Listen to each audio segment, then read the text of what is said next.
Longtime Cincinnati area television viewers know Pete Scalia from his time at Channel 5. Then he was in Dayton, then on morning TV in Columbus, and now he has started a new venture meant to empower and inspire all of us. Pete, how you doing? Hey, Betsy, I'm doing great. It's great to talk to you. Oh, it's good to see you too. Pete and I were cohorts at Channel 5 back in the day, so full disclosure there. But Right. before we start talking about, what you're doing now in the foundation, Mhm. let's talk about kind of your journey to get here. As I mentioned, you've kind of made the circuit to Columbus.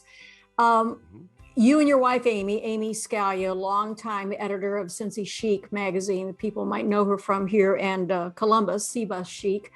Um, this journey, as you talk about, wanting to inspire people, it has not Mhm. been easy for you and Amy almost from the get-go. It's been interesting, Betsy. You talk about that journey. Of course, you sort of follow opportunity when you work in television, and it had some great opportunities that came up in Dayton and then here in Columbus. And when we first came to Central Ohio, it was just Amy and I and our dog at the time. We knew that eventually we wanted to start a family.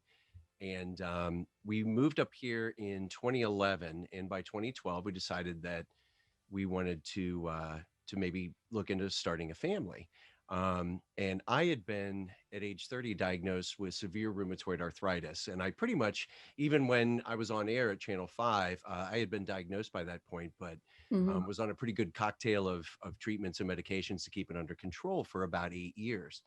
And when we wanted to start a family, though, that meant me, we thought, temporarily going off of all those medications and treatments. And it ended up taking a lot longer than we thought it would to become parents.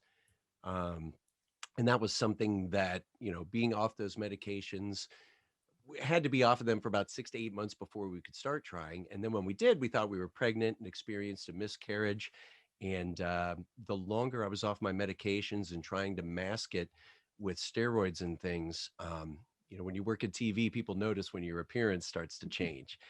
And I had always been open about, being a guy living with rheumatoid arthritis, but now we decided then that we wanted to be open and share our journey as we were going through this because I couldn't hide the way I looked. I got to the point where I literally had coworkers when I worked at WSYX. They would come and meet me in the morning with a wheelchair and take me in to the set and put me up at the anchor desk. Mm. And all this was happening while we were trying to conceive. And ultimately, we were able to start the IVF process. I started seeing a rheumatologist here in Columbus. All of the cartilage in my hips, knees, most of my body had been completely deteriorated, but it was masked by sort of that puffy face you get from using the steroids and things.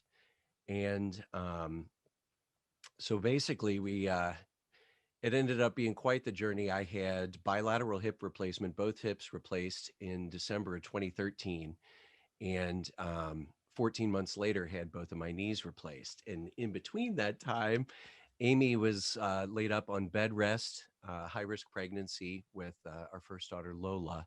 But we shared this whole journey on television, on social media, and really got involved with, just we heard from a lot of people who were inspired by our journey. And then sort of like everything that we went through, we kind of found there was a common theme of never giving up. Right. And so through my involvement with the Arthritis Foundation, and Amy has shared her side of the public story publicly. We always wanted to do a little bit something more with that, and enter COVID, and that sort of kind of helped the process along a little bit. So here you are in the middle of pandemic and you decide, Mhm. hey, I'm going to leave my anchor job in Columbus and start this. I mean, why now? Why at this time? I know that a lot of Right. people during this last 8 months, 12 months have been reassessing. What am I doing in my life? Am I living Mhm. where I want to live now that we know that we can work just about anywhere? Was this kind of a revelation for you and Amy that, you know what? Let's find our purpose? I think that's exactly what it was when it came to finding a purpose. I mean, we were anchoring, I was anchoring from home from here in my studio. And, somebody who comes from a production background, and I'm kind of looking around like, okay, so I mean, I could do this from home. I could still reach people, interact with people. Um, and so it was really sort of saying, okay, how can, I take that experience, take our personal experiences too, and do something more with that. So find a way to utilize, the production, the speaking and on camera experience, and really, as you said, find a purpose for it. So I think with COVID, it really gave us a time to evaluate, what am I doing? What is the purpose? And I also felt that, especially, it was a hard time, and still is a hard time for a lot of people. Mhm. And just wanting to be something positive, wanting to be part of something that could not just entertain, but also inspire people. And the response has been pretty good so far. I mean, there have been some difficulties starting something in a pandemic, with both of us working from home and having three little ones, at home with us all the time. I haven't done as much with everything as I would like to, just because of, life happens, and we've made the most of it with, launching a website, the podcast, trying to get the foundation established and up and running. And really, what we wanted to do with that is sort of, taking our experience and not just sharing our experience, but I wanted to share other people's stories, and then doing that through the podcast, through social media interaction, that sort of thing. And then, of course, establishing a foundation that could maybe benefit people who went through something similar to what Amy and I did, dealing with Mhm. chronic illness and infertility issues. So, what do you see for the future? What is your goal for PS Never Give Up, for the foundation, and really for being a spokesperson for rheumatoid arthritis treatments and research? As you mentioned, you have been very active with the Arthritis Foundation. I have been. They've been an amazing partner, and I've been able to take part in some national events. And of course, those changed for a lot of nonprofits um, with COVID. So I am seeing some virtual events from here at home, and I'd like to continue doing that. I think once things start opening back up, events are going to be a big part of something I'd like to do. I like getting Mhm. out and getting face to face with people. We have the podcast that I'm continuing, and now I want to incorporate, video being a big part of that, and doing some in-person, face-to-face interviews, as well as public speaking. We also, I mean, of course, had to launch the online shop too. And it's kind of like a lot of people that I've met through speaking through the Arthritis Foundation, chronic illness can feel isolating. And during the pandemic, I think it was even more so. And just finding simple ways, like, we have things like journals, stuff like that, that it's a way for somebody to be reminded that they're not alone, that you are in this, we're all in this together, and just trying to inspire people to never give up. So, how are you? And that's just not a throwaway question. How are you doing right now? I'm doing well. To be honest, it's been a challenge, with a chronic disease like rheumatoid arthritis that reacts to stress. Not that we've had anything stressful happening over the past year.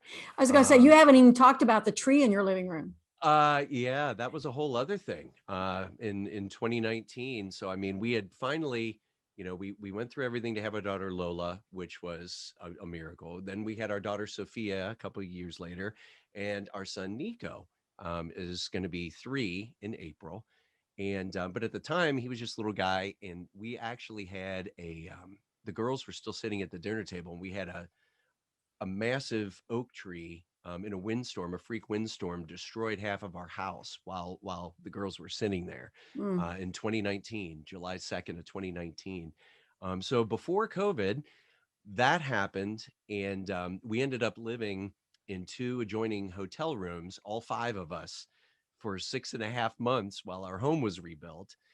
And go figure, we said that we spent 6.5 months, we weren't able to go home. And then once we were finally able to move back in, the pandemic hit and we couldn't leave. So so it's been challenging, but it's, in a way though, it's been fun. All of this stuff, it incorporates all the things I love, right? I mean, you can see, I used to tour playing music, and I'm trying to like rediscover all these things. I never knew how to build a website before, with COVID. I had the time. I built the website myself, all the graphics, the video, all the stuff, really a labor of love. And I'd really like to um, just sort of expand that in the future, and obviously continuing to work with the Arthritis Foundation. I actually was able, finally, dealing with health insurance, and that a lot of times getting these treatments approved can be sort of a long process. Mhm. So I finally have begun my treatments again. They were delayed just by like a month or two, um, just waiting on like some health insurance things. But as far as my health, there's been some damage done to my body, and some people, you can notice with hands and things like that. But the replacement parts are good. The parts that haven't been replaced, I'm keeping things under control, and I'll face other surgeries in the future. Mhm. But that was kind of another thing too, is I thought that if I'm sharing other people's inspiring never give up moments, if I'm doing this myself, I can go ahead and have these surgeries done, like, foot reconstruction or things like that. And we could do this while I'm recovering from home, which is kind of a cool thing. And hopefully, even just doing that will continue to inspire other people to just find a way to never give up.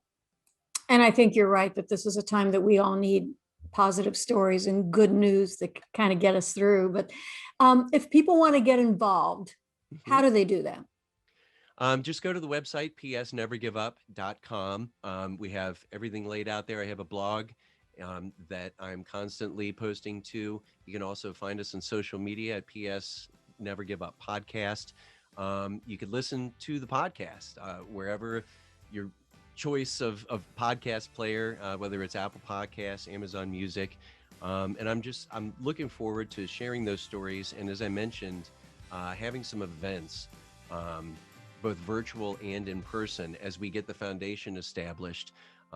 We really want to interact with people and have some fun events that we hope you'll take part in. And part of that too, we wanted to establish a grant. We know personally that it can be pretty expensive to go through IVF treatments, and that's something that we would like to help out with in the future. So please, psnevergiveup.com, check out the website. I love hearing from people, and if someone has an inspiring story that they would like to share, I would love to hear that as well. Terrific. Pete Scalia, a long way from doing traffic at Channel 5, huh? Yes, been quite the journey. It always has been. Well, Pete, best of luck. Give our best to Amy, and we look forward to seeing PS Never Give Up growing over the next few months and years. Thanks for being with us. Thanks, Betsy.